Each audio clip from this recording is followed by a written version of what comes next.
This recording is copyright by Robert Nicholson and Simone Braverman. All rights reserved. IELTS Listening Practice Tests. Test 7. In the IELTS test, you hear some recordings and you have to answer questions on them. You have time to read the instructions and questions and check your work. All recordings are played only once.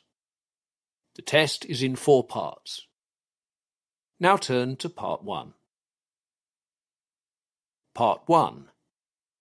You will hear a conversation between a man and a woman discussing a holiday the man recently came back from. First, you have some time to look at questions 1 to 5.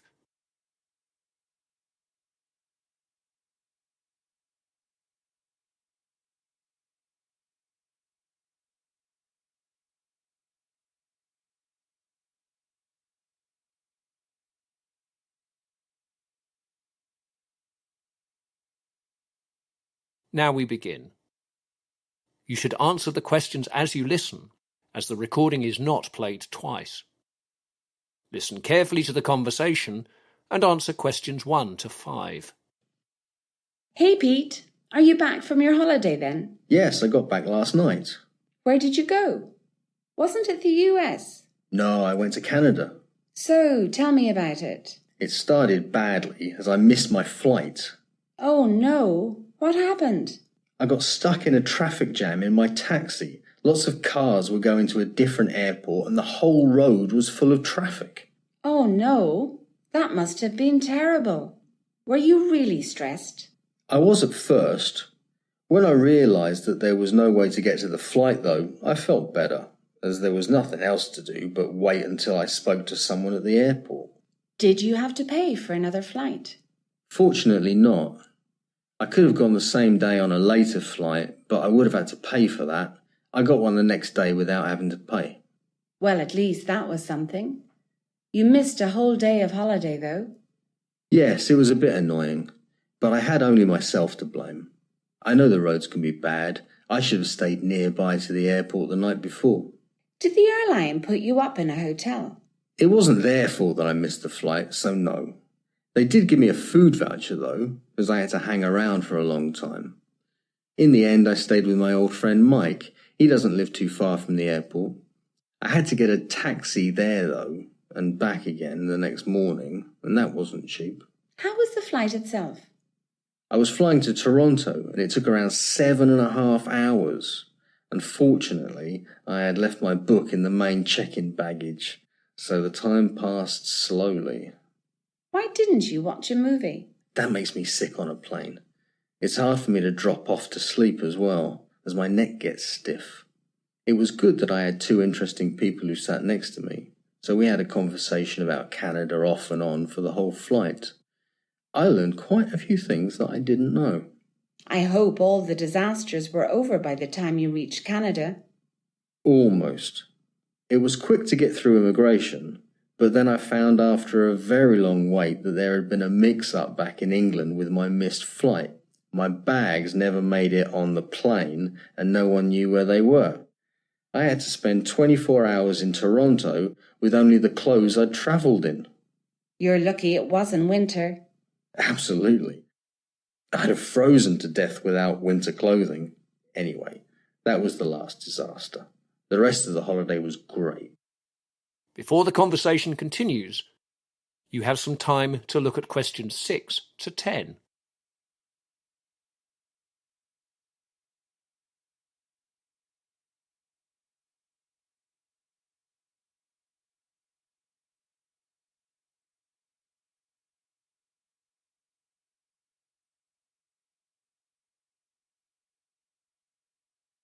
Now listen carefully and answer questions 6 to 10.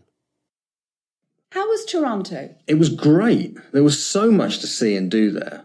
I needed more time, really, as I was only there for 3 days. I needed a week. What sort of things did you do then? I wanted to orientate myself to begin with, so I decided to go to the CN Tower and look around. Unfortunately, the lifts were closed for a week because of maintenance, so I had to give that a miss. That was a shame. Yes, Instead, the first morning I visited Fort York in the western downtown area. You know I have an interest in military history. There was an exhibition on there about 19th century military uniforms. It was great. I can imagine that you would have liked that. Did you manage to visit the Royal Ontario Museum? I told you about that before you left.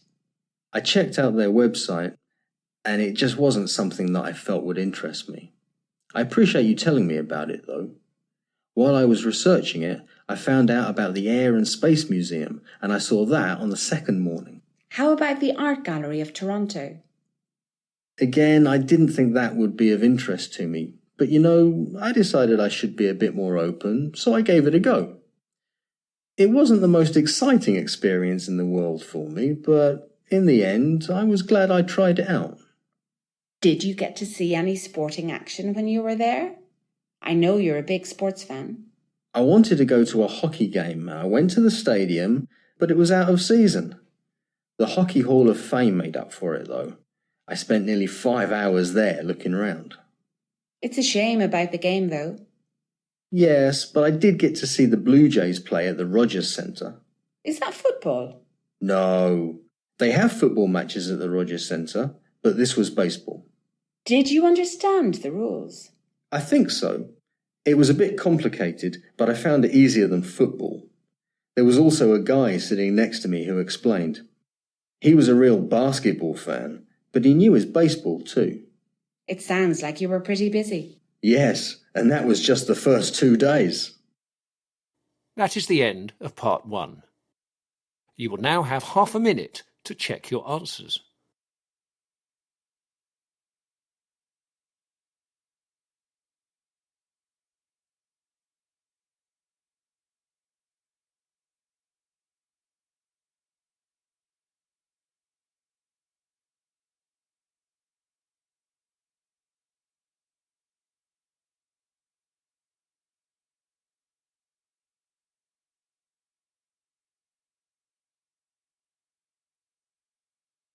Now turn to part 2. Part 2. You will hear a man giving some people information about a farm visit. First, you have some time to look at questions 11 to 15.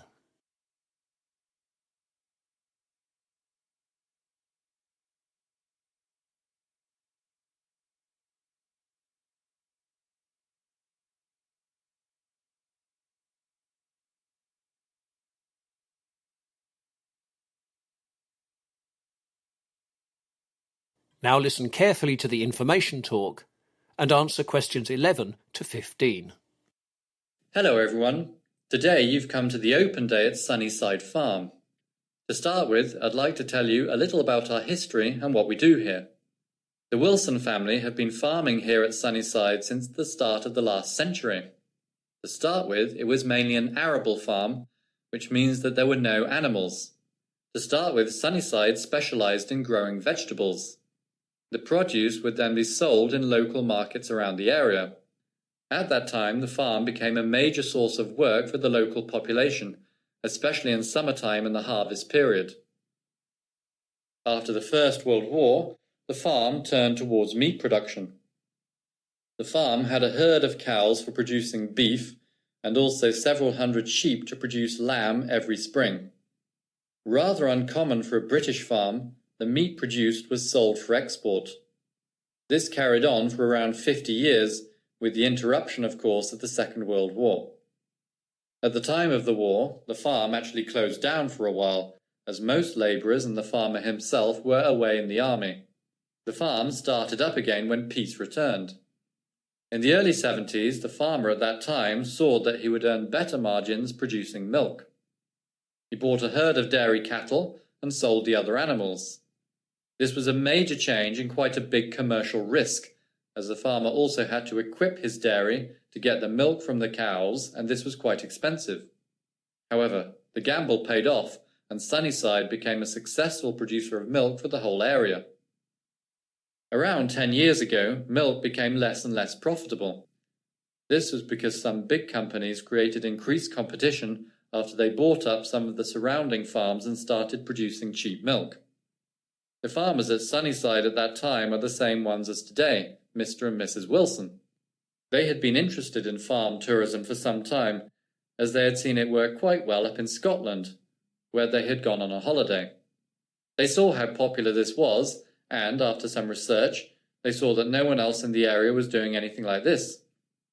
After a year of planning, they took the plunge and bought a wide variety of different farm animals that people could come and see and interact with. Naturally, this project is predominantly targeted at children, though you'd be surprised how many adults come by themselves for the experience. You now have some time to look at questions 16 to 20.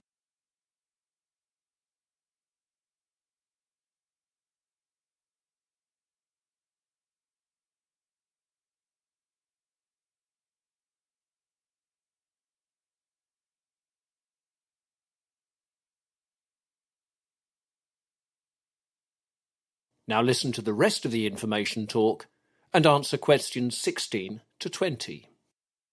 So, let me now tell you about some of the things that we do here. We have a number of different animals for people to interact with and other things to do as well. To start with, people can visit the old dairy, which is where the cows used to be milked. Here, there is a small museum on dairy farming. A short film is played here every half an hour.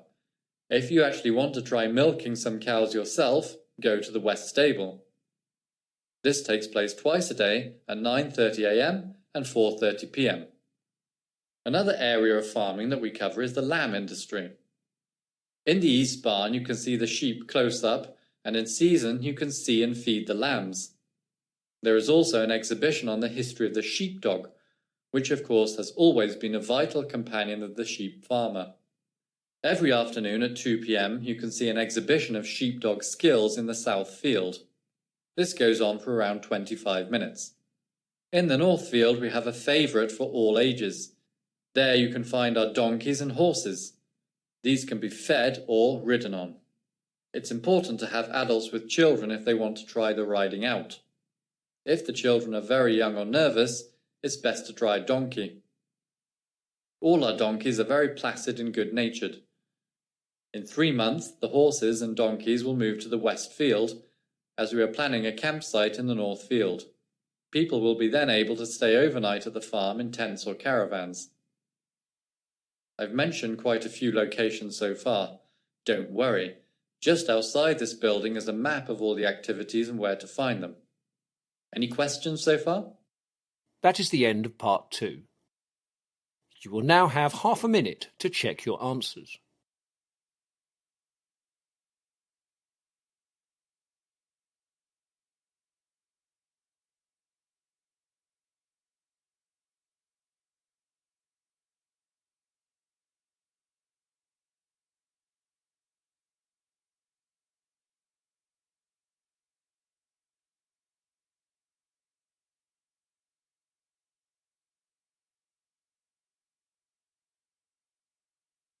Now turn to Part 3. Part 3. You will hear a man and a woman discussing some work training. First, you have some time to look at questions 21 to 25.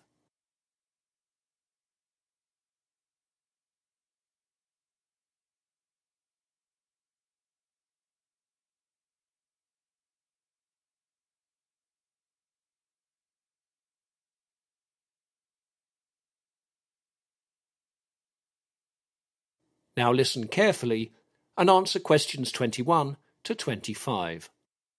Hello, Dominic. Can I have a word? Oh, hello, Grace.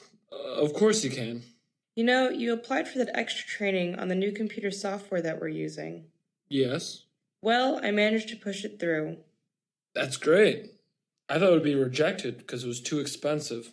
There were certainly objections raised to that, but the main problem was that they didn't want you away on the days of the training.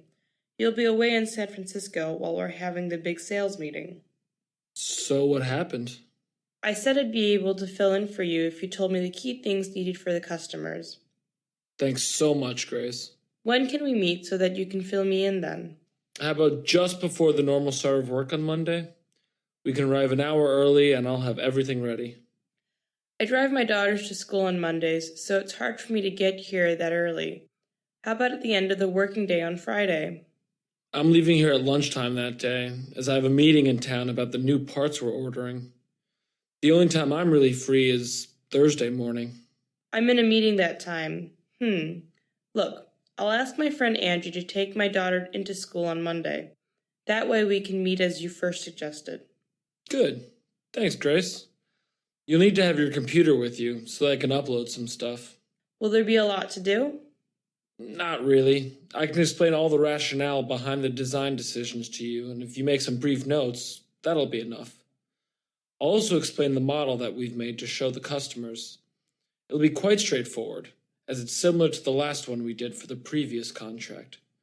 The model is in my office. Finally, I'll also upload the sales forecast to you, as you'll need that to prove that our ideas are right. Good, that's all clear. Now, do you have any questions about the training? I've just read up about it for you. Oh, good. Well, first of all, I'll need to stay overnight in San Francisco. How shall I pay for everything? I paid in advance myself last time and then got the money back from the company. That's always a bit of a pain, though. You have to collect and keep all the receipts safe. I know the company cards is not being used, so I'll make sure you get that. That's good. I don't like having to pay these expensive hotels myself, as my credit card is nearly always maxed out. The company is not keen on giving out cash in advance either. No, that's not popular here. The next thing is how the company would like me to travel to the training.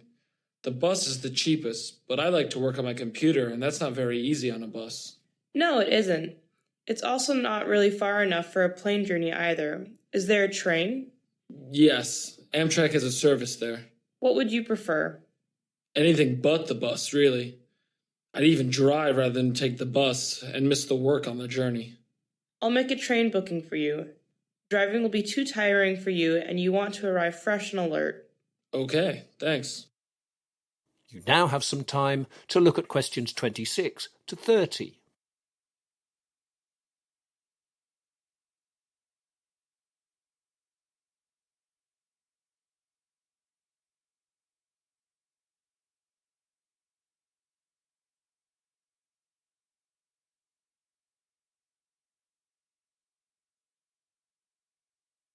Now listen to the rest of the discussion and answer questions 26 to 30. Now, I want to explain where your training is. It's at the Green Bay Business Park. You know where that is? Yeah, I've been there before. Do you know the Forward Thinking Training Center as well? No, I've never been to that training company before. Okay, so you arrive at the main gates, go in and take the middle road. That will take you past the mobile phone company on the right and the GPS center on the left. Just a moment, Grace. I'll just get some paper. I'll need to write it down or I'll forget. No problem. Okay, here we are. I'm just making a note of what you just said. Right, carry on. So after you pass the mobile phone company and the GPS center, take the next right and then the first left. Go 100 meters down that road and Forward Thinking will be on the left with the radio station opposite. That seems fairly straightforward. You know, I think I do know this actually. I went there last year for an accountancy training. That's right. I went on that for a different account there as well. Yes, it was a good training, so I know where it is now. When you pass Forward Thinking, then there's a dead end with a recycling depot. Yes, that's right. You've got it. Now, do I need to take anything with me? My company ID, for instance? Let's have a look at this letter. No ID is required. It says you only need to bring this confirmation letter. You can take your computer for making any notes you like. Okay, that'll be useful. Yes, it says here too that lunch will be provided and drinks throughout the day. They'll also give you a password to get online there, so you can keep in touch with us if necessary. That is the end of part 3. You will now have half a minute to check your answers.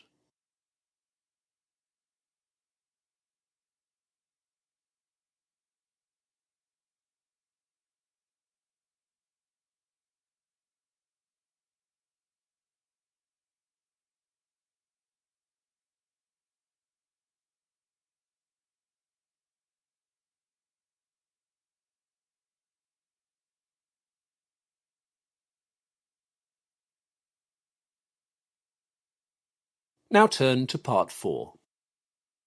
Part 4. You will hear a presentation on obesity and sugary drinks. First, you have some time to look at questions 31 to 40.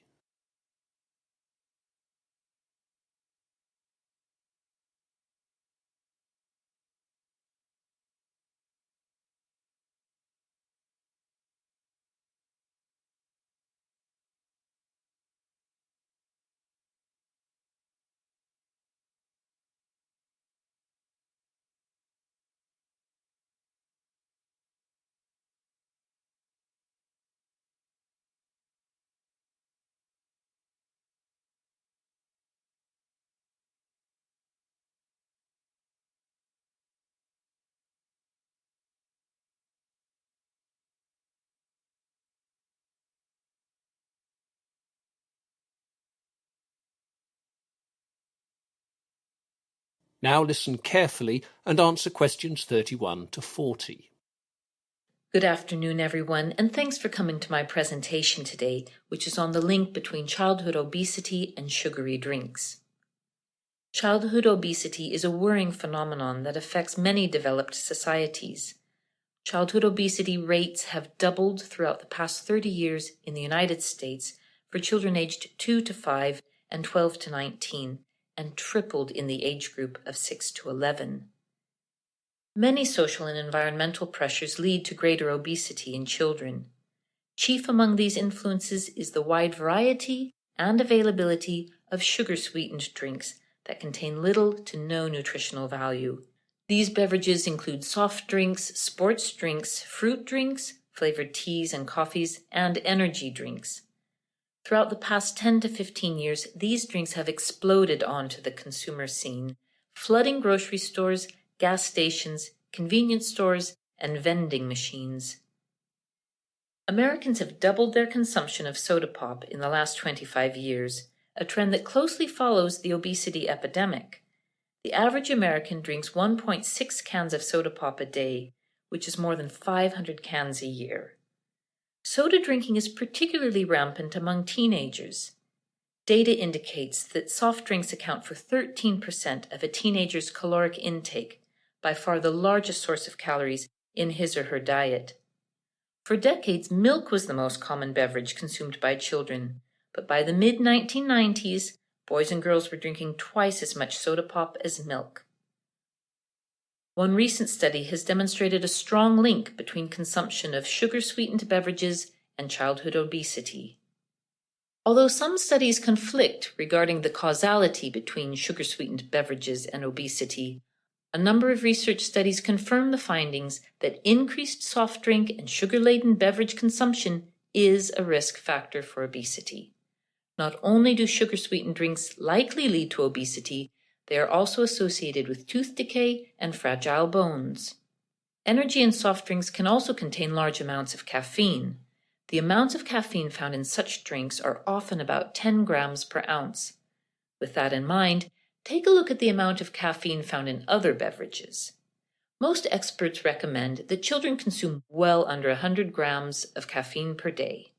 The pharmacological effects of caffeine are notable in children, most commonly seen as hyperactivity, sleep disturbances, and restlessness.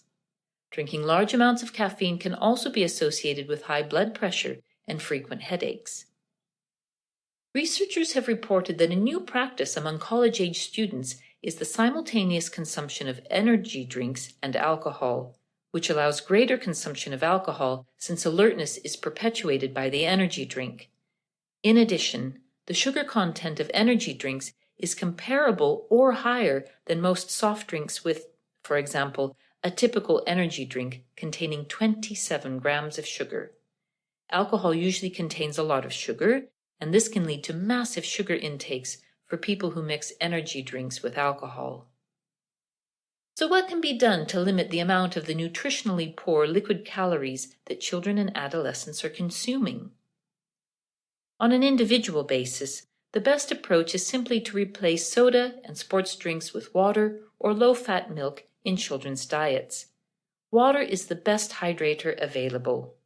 Low-fat milk not only hydrates, but delivers calcium, protein, and vitamin D.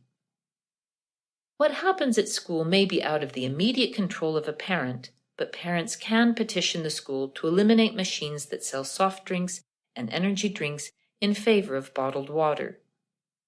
Children should be watched at home regarding their choice of liquids. A glass of 100% fruit juice per day is fine, but excessive soda, sports drinks, or energy drinks is unhealthy. Parents need to provide guidance to their children so that they know and understand this. Moderation in guiding children, of course, is appropriate. Children who are constantly deprived of treats are more likely to binge eat or drink. Studies suggest that children who are raised by parents who exert excessive dietary restraint may be more likely to become obese. Also, the role models presented by parents are important. Children possess the ability to regulate their caloric intake. However, if they see their parents struggle with the effort to control food or drink intake and the conscious restriction of intake to control weight, they may pattern their own eating and drinking behavior after their parents instead of allowing their internal energy regulation to guide them. This, in turn, seems to lead to greater obesity in children. In conclusion, parents should adopt healthy eating and drinking patterns, limiting the consumption of soft drinks and other sugar-sweetened drinks, and to do so without obsession. Helping children develop a love for the refreshing taste of water or a cold glass of milk will pay immediate health rewards for children, as well as dividends for their future health and weight control. Careful education of today's youth will be the key to them avoiding these destructive drinks. That is the end of part 4. You will now have half a minute to check your answers.